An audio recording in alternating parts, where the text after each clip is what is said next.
थरपारकर जे school अस्पताल समेत मार्केटुनि जा दौरा करे रिपोर्ट ॾिनी वञे। डिप्टी कमिश्नर थरपारकर जी असिस्टेंट कमिश्नर्स खे हिदायत।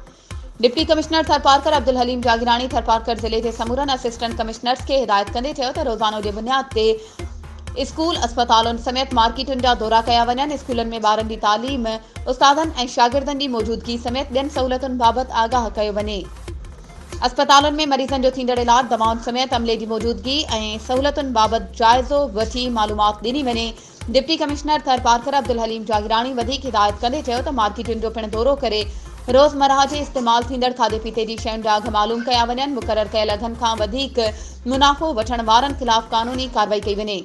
हुननि चयो त स्कूल अस्पतालुनि समेत मार्केटुनि जे दौरे जे हवाले सां रोज़ानो जे बुनियाद ते report deputy commissioner office Tharparkar में जमा कराई वञे।